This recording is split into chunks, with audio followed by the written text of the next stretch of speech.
The fastest land animal in North America is running flat out, from nothing. It's a pronghorn, 60 miles an hour, across open ground. Nothing alive can catch it.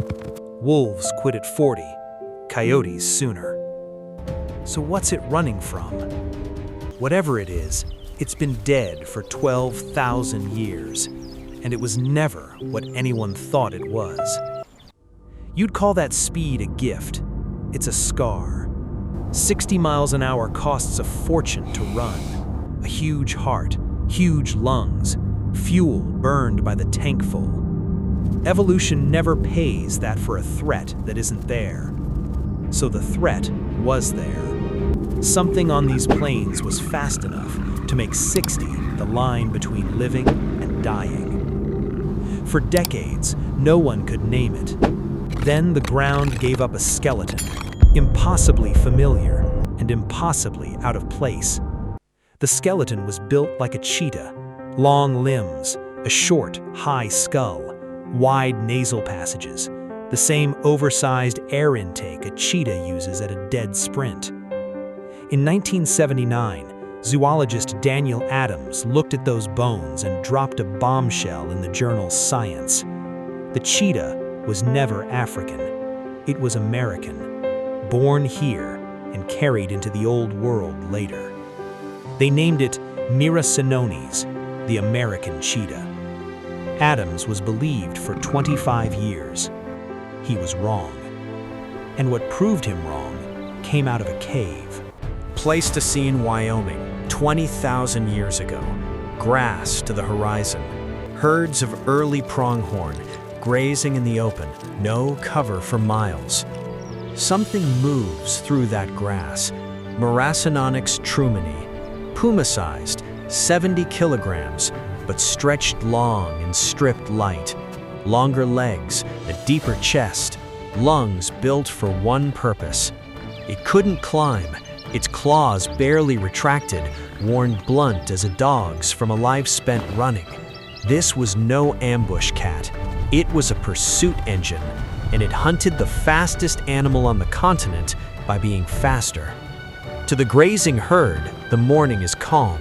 It stays calm right up until the grass explodes, and then there's only the sprint, and the sprint is for everything.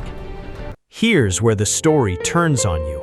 In 2005, geneticist Ross Barnett pried a shard of Miracinonyx bone from Natural Trap Cave, a sinkhole in Wyoming's Bighorn Mountains that had swallowed Ice Age animals for millennia. He pulled DNA from it, ancient, broken, but readable. And the code didn't say cheetah, it said puma. Most films lead with how fast this thing was. I think its speed is the least interesting thing about it, because Miracinonyx was never a cheetah at all. Its closest living relative isn't the cat crossing the Serengeti, it's the cougar, the mountain lion, still out there, still prowling the American West. So how did a cougar's cousin end up wearing a cheetah's body? The answer is the grass. 3 million years ago, North America's prairies opened wide, and a puma-like cat found itself with nowhere to hide and everything to chase. On open ground, ambush is dead weight. You eat only what you can run down. So the cougar's line did exactly what the cheetah's line had already done a world away for the same reason. Long legs, deep chest, a body filed down to pure speed. 2 cats, 2 continents, no recent shared blood, and the same design, because the problem only has one answer. And racing beside them, dragged faster every generation, was the pronghorn. Here's how the impossible happens. Evolution didn't copy the cheetah, it built one from scratch, twice. This channel has watched grassland do it before, hand the same blueprint to unrelated animals again and again, because deep time keeps asking one question and taking one answer. Give a predator flat ground, fast prey, and enough million-year stretches, and you get the same machine every time. Long spine, spring-loaded legs, huge nostrils gulping air mid-sprint. Stand Miracinonyx beside an African cheetah and you couldn't tell them apart, yet the last ancestor they shared was a small cat millions of years further back. The DNA and the bones still argue over how close they came. On the answer itself, they don't. Convergence, the same solution, found twice. When the Ice Age broke, Miracinonyx faded out with the herds it lived on, gone by 12,000 years ago, with no single catastrophe to blame. But it left its mark twice.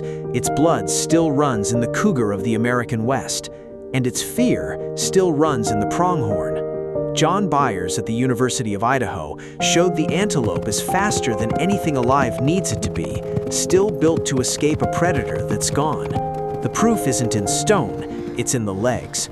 Every time a pronghorn bolts from nothing, it's outrunning Miracinonyx. You just watched 12,000 years collapse into one chase that never ended. Every week, Million-Year Journey digs out another story the fossil record hid in plain sight, written in stone, in bone, and sometimes in the legs of the living. Watch a pronghorn run, and you're watching a hunt that ended 12,000 years ago.